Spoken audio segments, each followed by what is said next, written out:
Shalom guys, ketemu lagi nih di podcastnya The Next Level 2.0. Oke, hari ini kita ada di JSL Coffee, tepat di Tambora, Jembatan 5. Kalau kalian yang mau tanya lebih lagi dan kalian mau penasaran nih, kita ngebahas apa aja sih selain yang kita pernah bahas di podcast, kalian bisa langsung datang aja ke JSL Coffee. Baristanya baik banget, ownernya juga baik banget kok. Terus hari ini kita akan ngebahas soal siapa aja sih yang bisa bernubuat. Oke, ini sebenarnya pertanyaan banyak orang betul. sih, tapi ya karena pembahasan yang cukup menarik, yang cukup menarik dan akan dianggap sesat kita. Enggak dong ya. Oke, langsung aja biar nggak berlama-lama, biar kalian juga nggak penasaran. Oke, back again. Ya, di sini kopinya enak loh ya sebelum kita mulai. betul. Kalau gratis lebih enak sih, biasa itu gitu.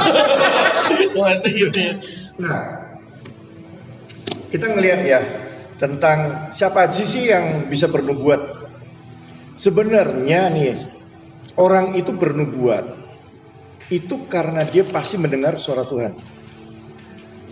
Baru dia bisa menyampaikan apa yang menjadi pesan Tuhan pada orang lain. Oke, itu dasarnya dulu nih, dasar supaya kita mesti ngerti. Lagi yang awal-awal juga sih sebenarnya. Kalian harus dengerin dulu nih makanya podcast yang sebelumnya.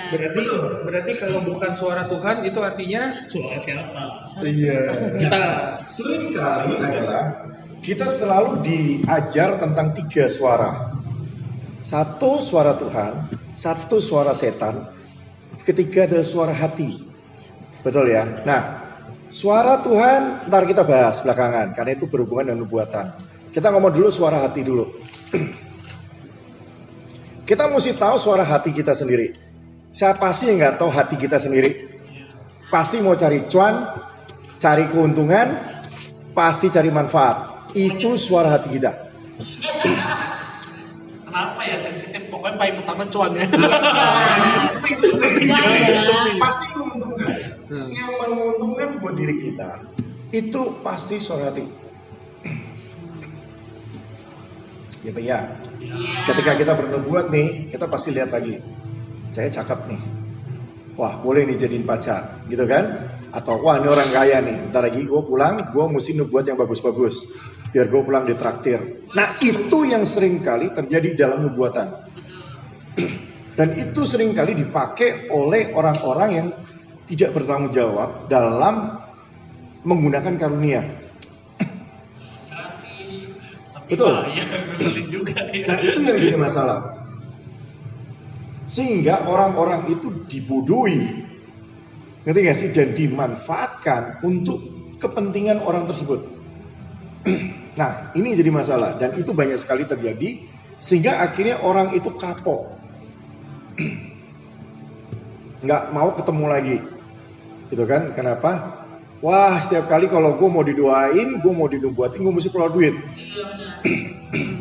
Iya kan? Mending kalau maunya ya cuma kalau sekelas McDonald, KFC mungkin nggak terlalu berat lah. Ya kan? Kalau sekelasnya Imperial Chef ya kan? Atau yang namanya Dynasty punya juga sih lama-lama ya. Tapi itu suara hati. Semua selalu yang menguntungkan buat pribadi kita. Sehingga nubuatan itu dipakai, dikendarai sama yang namanya suara hati. Seolah-olah itu suara Tuhan. Dan yang kedua dari suara hati adalah kebanyakan menjilat. Semua pujian manusia yang dikeluarkan. Wah lu keren, nanti lu masa depan, wah bakal ini, wah lu hebat, lu bakal. Itu biasa kayak begitu. Nah,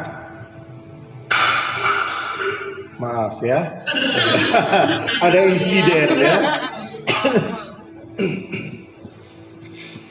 Nah, yang kedua yang saya mau bahas adalah suara setan. Enggak ada gitu. Nah, setan itu kerjanya mencuri, membunuh, dan membinasakan. Setan itu nggak ada yang baik. Ya, walaupun kesannya baik, tapi endingnya pasti minta sesuatu. Nah, setan itu paling demen yang namanya sampah. Yang dari episode sebelumnya tentang word of knowledge itu tentang kata-kata pengetahuan, gitu kan? Semua yang dilihat sampah, ya kan? Yang diomongin sampah. Itulah memang habitatnya setan. Habitat sampah. Iya, betul. Semua yang jelek, semua yang buruk, semua yang najis, itu semua yang setan suka. Jadi ketika kita ngomong gitu kan, kembali lagi untuk kemuliaan nama setan, hidup setan, gitu kan?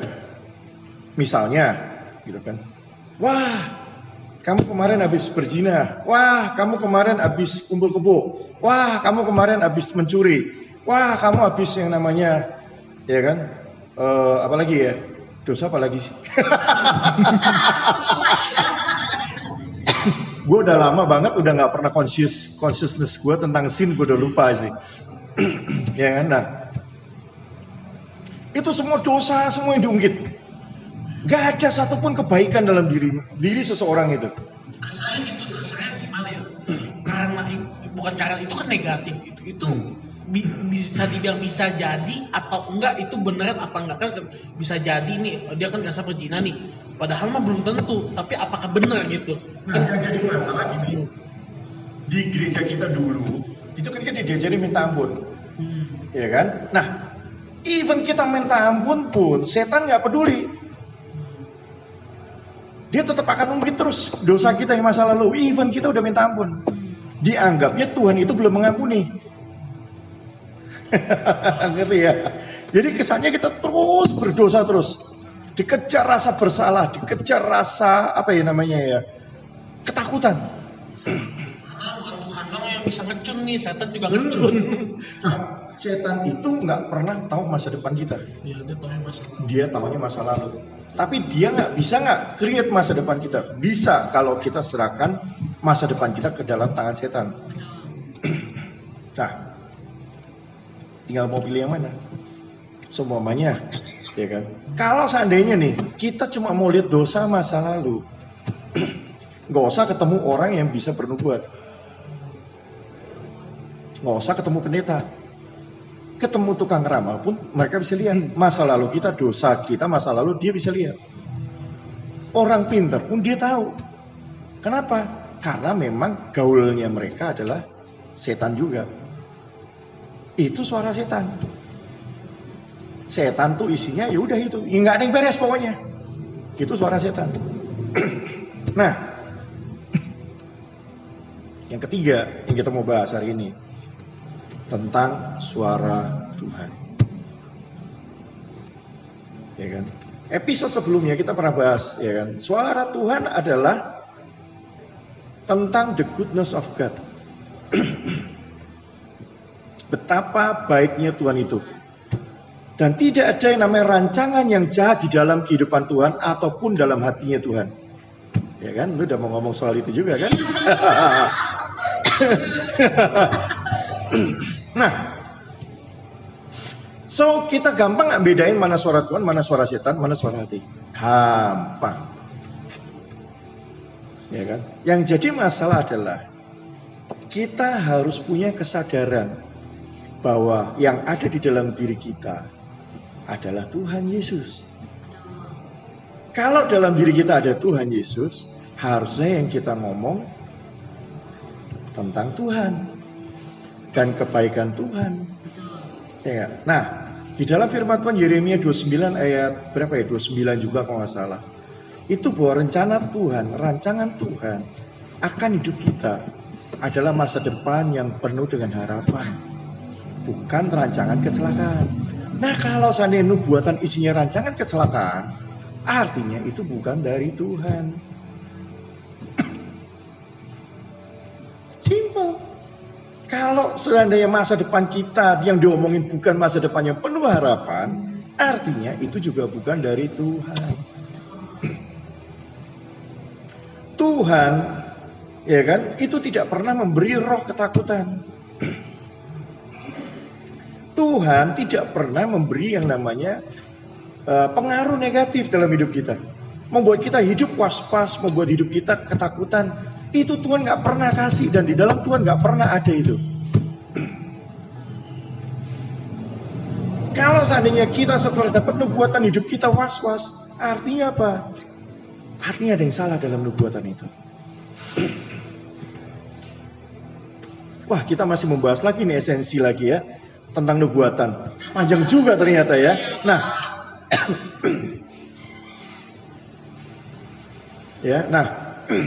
kita mesti ngerti itu. Nah, pertanyaannya adalah, ya kan, siapa aja yang bisa bernubuat? Kita kembali lagi ke topik nih ya, setelah kita melanglang buana tadi. Nah, ada dua pandangan, ya. Bedanya nabi dengan kita yang dipenuhi Roh Kudus. Nabi itu jawatan, dan itu masa lalu. Sekarang masih ada, masih, ya. Dan bagaimana proses menjadi nabi? Panjang, ya kan? Tapi bagaimana dengan bernubuat? Apakah setelah dia bisa bernubuat dia jadi nabi? Belum tentu. Tapi apakah semua orang bisa bernubuat? Bisa.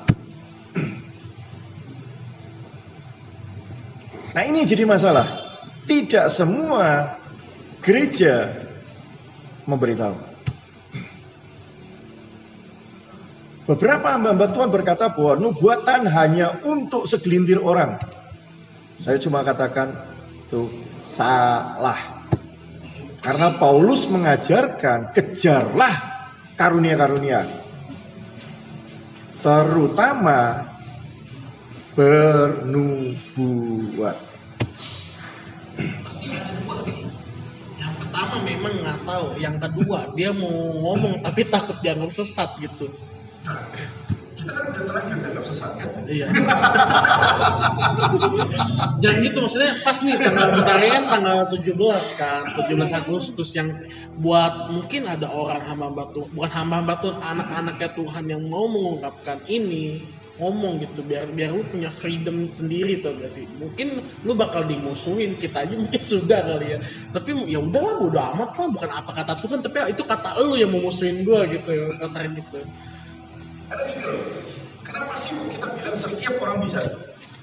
Nah, pertanyaannya yaitu, ya kan, siapa dulu di awal-awal yang bisa bernubuat? Semua murid Yesus bisa bernubuat semua. Mereka rata-rata nelayan. Mereka rata-rata orang awam.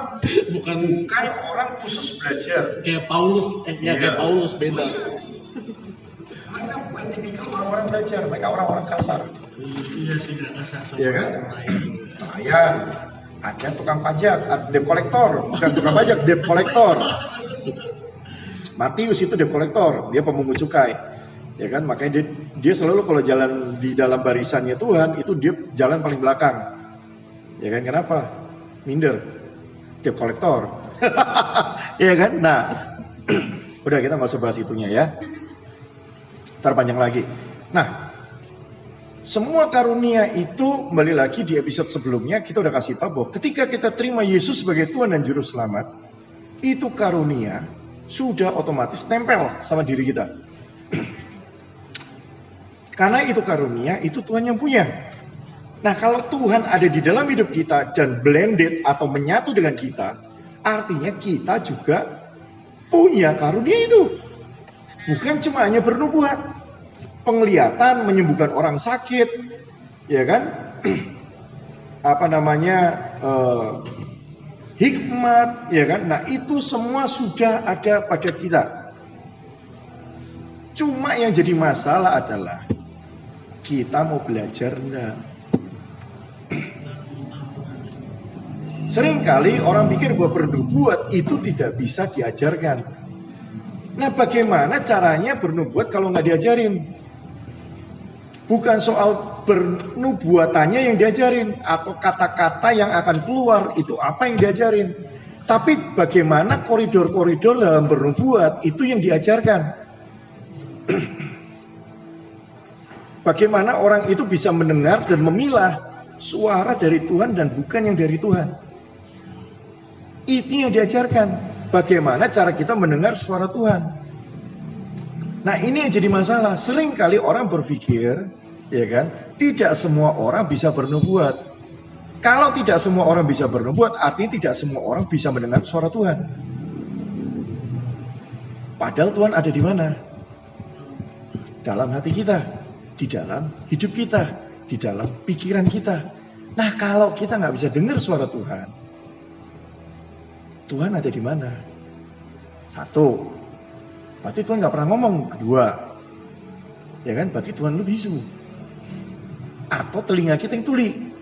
Karena apa? Nggak pernah dengar suara Tuhan. Kalau seandainya Tuhan nggak pernah ngomong sama kita, nah terus kita ngomongnya sama siapa? Kasihan amat dong orang Kristen. Karena dasar dari bernubuat adalah mendengar suara Tuhan. Tentang siapa? Tentang orang lain. Betul dong. Nah, kalau seandainya kita tidak mendengar suara Tuhan, gimana kita bisa ngomong orang lain tentang Tuhan? Dan bagaimana kita bisa ngomong ke orang lain tentang hatinya Tuhan untuk hidup dia? Bagaimana kita bisa menyampaikan apa yang menjadi pesan Tuhan dalam hidup dia? Apa yang menjadi grand design Tuhan dalam hidup dia?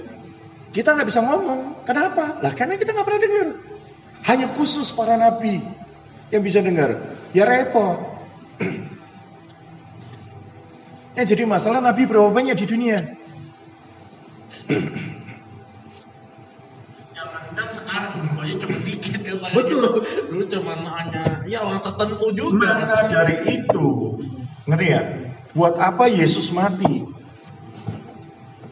Lu bisa bayangin dulu nabi itu cuma khusus buat bangsa Israel. Tentang kelahiran Yesus. Itu aja Israel meleset. Gak semua Israel terima. Tentang nubuatan itu. Tentang kelahiran Mesias. Itu nabi itu yang ngomong tuh. Masa Tuhan sekarang mau mengulangi kesalahan yang sama?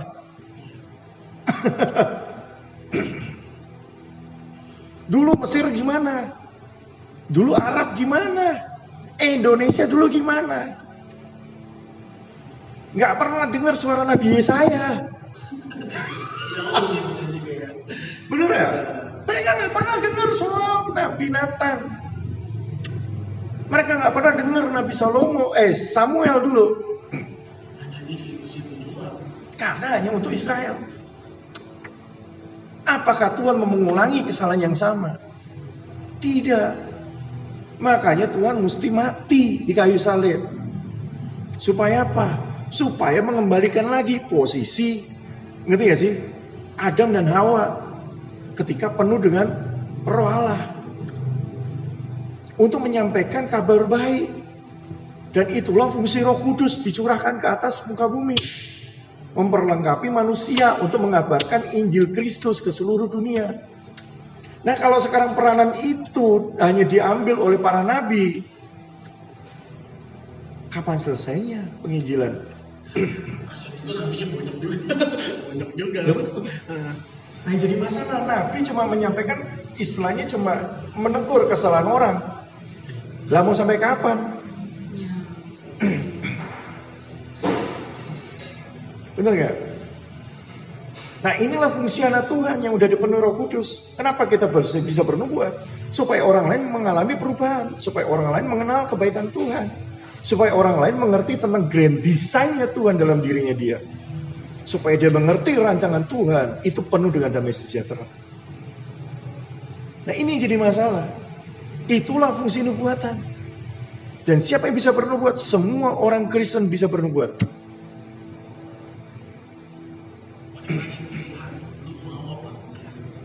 Kalau kita percaya, kita ajari.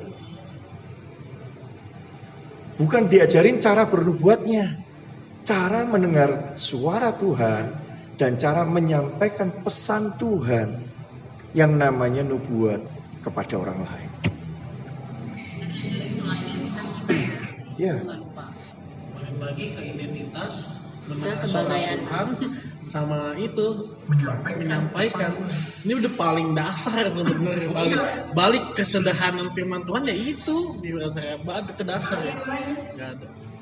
Tuhan itu maunya semua orang mengerti bahwa Tuhan itu baik. betul. Lewat siapa? Ya lewat nubuatan itu. Lewat perkataan dari kita kepada orang lain untuk menyatakan bahwa betapa baiknya Tuhan itu. Kalau nggak lewat kita, lewat siapa? Kalau kita ngomongin sampahnya orang, kita cuma ngomongin kesalahannya orang, gimana orang bisa tahu betapa baiknya Tuhan? Orang cuma akan tahu betapa gilanya Tuhan kita. Ya kan? Orang selalu berkata bahwa kalau dia nggak dikasih tahu kesalahan dia, gimana dia bisa bertobat? Yang jadi masalah, emang dia nggak tahu kesalahannya dia. Lucu. Justru dia lebih tahu ya. Lebih tahu dari kita kasarnya. Kita cuma dengar sesuatu yang dari alam roh, kita sampaikan kejahatan dia. Yang jadi masalah adalah dia akan cuma ketawa. Ya nggak? Yang kita sampaikan nggak separah apa yang dia tahu dalam dirinya. Betul ya? Ya kan?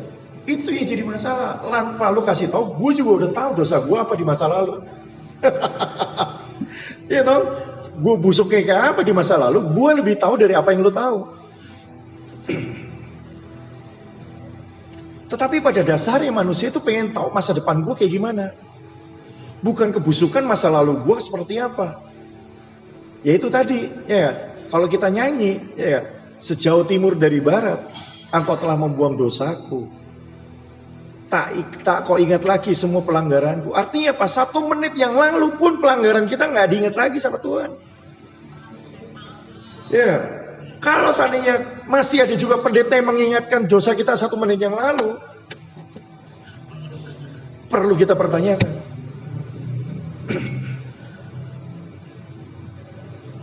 Ya,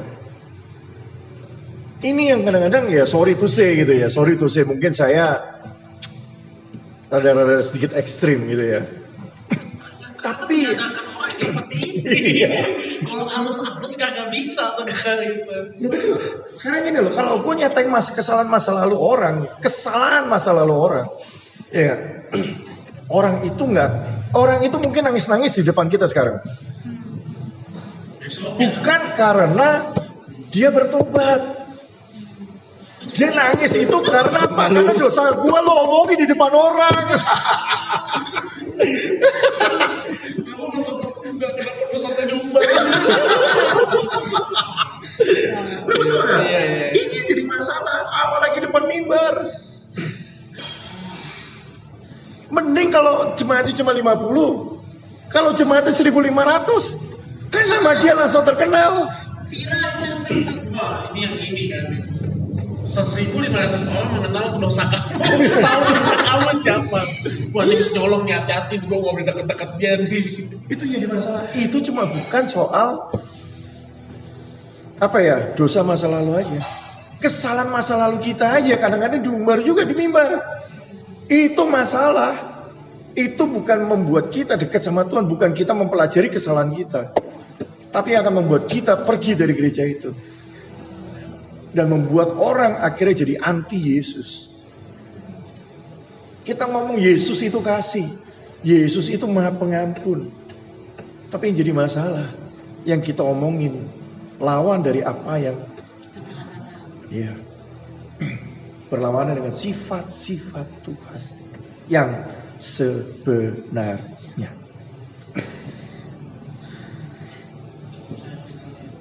Makanya sayang, dan akhirnya ketika kita ngomong semua orang bisa berbuat, aduh, gitu kan? Pasti sebagian orang, gua nggak bisa.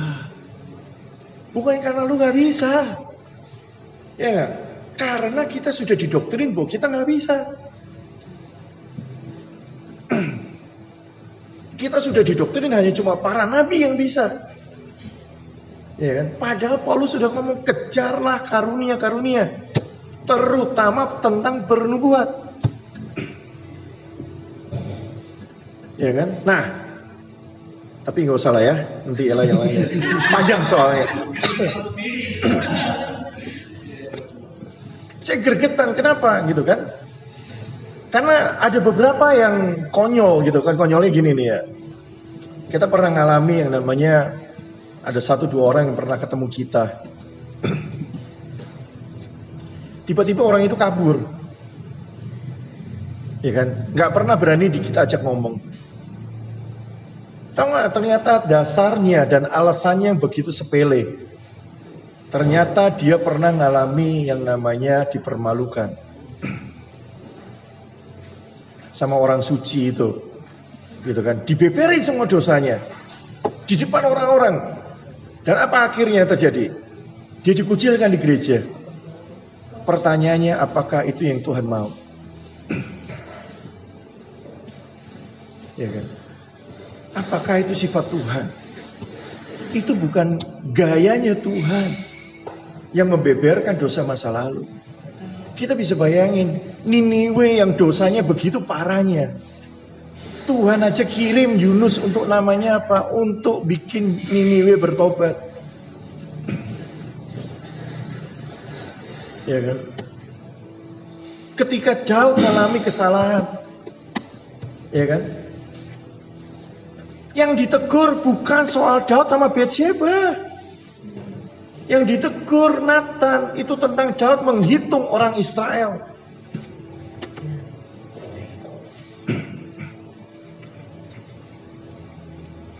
Ya kan? Itu kita lihat, ya kan? Kita perhatiin. Gitu loh. Orang taunya karena Batsheba itu. Iya. Iya kan? Kita lihat gitu loh. Ya kan? Nah, ini jadi masalah. Sehingga apa? Yang terjadi adalah orang takut. Mereka takut, ya kan? Mereka takut dan mereka berpikir nggak bisa. So, ya, kalau ada teman-teman yang mau belajar bagaimana mendengar suara Tuhan, bagaimana bernubuat, ya, kita bisa ajar kok. Nggak usah takut. Kita juga nggak pernah bongkar dosa orang, ya. Kita nggak pernah bongkar busuknya orang. Nanti kalau Anda mau, ya Anda dengar lagi episode tentang apa namanya, menggali emasnya orang. Itu udah, tapi lebih dalam detail lagi, entah kita bahas lebih detail lagi. Ya, supaya kita nggak ngeri, ya kan? Supaya kita ternyata bernubuat itu kayak begini. Oh ternyata semua orang bisa. Penglihatan juga semua orang bisa. Ya kan? Mendengar suara Tuhan semua orang juga bisa. Ya, kalau mendengar suara Tuhan nanti kita bahas di episode berikutnya. Oke? Menurut gua cukup sampai di sini ya. Jadi intinya semua orang bisa bernubuat. Semua orang Kristen maksudnya ya, bukan semua orang. Tapi enggak juga sih ya, semua orang ya. Yesus gitu Iya, iya. Sama sih sebenarnya percaya Yesus, percaya setan, semua pasti bisa bernubuat lah. Itu perlu ditegaskan ya. Oke. Oke, God bless you teman-teman.